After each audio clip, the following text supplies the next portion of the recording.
Hi guys! Ako si Grace, isang full-time support mom sa aking anak na si Bria, na may maraming special needs. Si Bria ay may lifetime condition na cerebral palsy, may epilepsy, at GDD o Global Developmental Delay and more. Pero ganun pa man, laban pa rin sa hamon ng buhay. For today's ganap, Daddy Bon ang nag-prefer ng breakfast namin. Yung tipong pagkagising ko, ready na ang almusal. Gabi pa lang, sinabi niya na maaga siyang gigising para mag-work at maghanda ng pagkain namin. Minsan lang to, kaya sulitin na. Hala, char! Nagkape muna ako at pagkatapos namin kumain, nagtupi ako ng mga damit at iba pang mga gawain habang tulog pa ang Madam Bria ko. Pagkasigising na si Bria, tapos tambak ang gawain ko, natataranta at medyo inis na ang Mami G. Kaya kailangan talaga inhale, exhale, relax lang, matatapos din naman ang mga gawaing bahay. Nagwalis na muna ako bago ako maglampaso, habang tulog pa nga ang Madam Bria ko, nakakagawa ako at medyo relax pa ako dyan. Pagkatapos ko naman magwalis, sinunod ko na ang mga labahin ko dito sa banyo na nakababad ba mula kagabi. Nangingitim na ito sa mga mantsa, kaya sige, hala, brush lang, kaya mo pa yan. Ngayon nga pala ang mga bata ay napagkasuswerte, talagang hindi na nila nararanasan maglaba parugo. High-tech na ngayon, meron ng mga washing machine at may kasama pang dryer at meron na ring automatic na washing machine. Kaya ang mga bata o kabataan ngayon ay pa-cellphone na lang habang ang mga nanay ay pagod na sa gawaing bahay. Kaya sa mga anak na makakapanood ng video na to, tulungan naman natin ang ating mga magulang at kumustahin naman natin sila kapag sila'y pagod, bigyan natin ng tubig o kaya naman imasahin natin. At syempre, tulungan natin sila sa gawaing bahay. Magurong tayo, maglinis, maglampaso, at kung pwede, kung kaya, maglaba. Pagkatapos nagmap na ako, minsan lang ako sipagin, adesulitin na. Hala, sige, lampaso lang. At pagkatapos na umakyat na ako, titingnan ko ang madam ko kung gising na ba.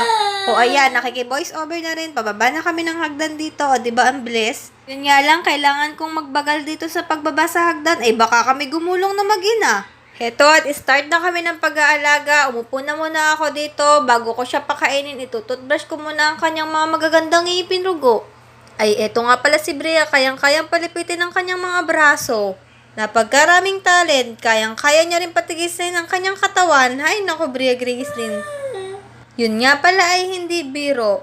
Ayun ay dala ng kanyang kondisyon, ay pagkayaman-yaman talaga ng kondisyon ni Bria, kailangan namin talagang yumaman para mapaterapi namin siya at para magtuloy-tuloy ang kanyang rehabilitation. Pagkatapos mag-toothbrush ni Bria, paiinumin ko naman siya ng tubig at pagkatapos nga pakakainin ko na siya ng kanyang breakfast. Ito nga pala ang ulam niya, egg at meron siyang Milo. Nakaredy na din ang kanyang mga gamot. Ito nga lang ay pahirapan kami sa pagpapakain dahil na rin sa kanyang kondisyon, nahihirapan siyang i-open ang kanyang mouth. Pero tiyaga lang talaga para makakain si Bria at maibigay yung tamang nutrisyon na kailangan niya. Nakakangawit man ang ganitong posisyon namin, pero kailangan ko talaga dahil para naman ito kay Bria. At pagkatapos ko naman siyang pakainin, pwede ko naman siyang iupo dito para siya na mismo mag-burp dito sa kanyang stroller.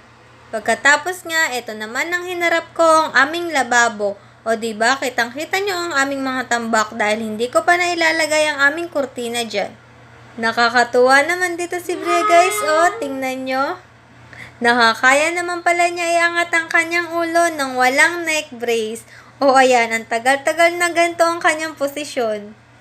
Nakakatuwa naman guys, habang nag-aalaga ako, nagagawa ko ang aking mga gawain. Nakakatuwa rin pala kapag maliit lang ang house. Ang cute, tapos lagi lang kami magkasama ni Bria dito. Tuwang-tuwa nga dyan ang bata batuta at may pagkagulat pa. Alam nyo ba guys, bakit masaya si Bria? Dahil niyayabang niya ang kanyang ulo. Talaga namang ang tagal-tagal na ganito ang kanyang posisyon. Pagka marami siya nagagawa, I'm sure na happy siya. Pagkatapos nga pala, nakaligo na ako at nilalaro ko naman siya dito kahit wala pa siyang reaksyon, basta lahat ng best ko ginagawa ko para sa kanya. May mga development naman talaga kay Bria, yun nga lang po talaga ay mabagal. At eto, pinlay ko na sa kanya ang kanyang teddy bear na bago. Nakakatuwa naman guys, meron na namang bagong laruan si Bria. At habang nakahiga pala siya, hindi ko na muna tinanggal ang kanyang cervical collar na neck. I think ito yung nagpatibay sa head control ni Bria. Kahit nakahiga siya, nilalagay ko pa rin ang kanyang neck support. Yung mga oras nga na ito, hindi ko muna pinaliguan si Bria dahil feeling ko kasi ang sama ng kanyang pakaramdam. May pagbahing-bahing siya, kaya naman nilinisan ko lang kanyang katawan at pinalitan ng kanyang damit. Itinabi ko muna sa kanya ang kanyang bagong teddy bear at iisipin muna namin kung anong ipapangalan dito. Ayan, masaya na naman ang bebe ko at hawak-hawak niya ang kanyang toys na tumutunog.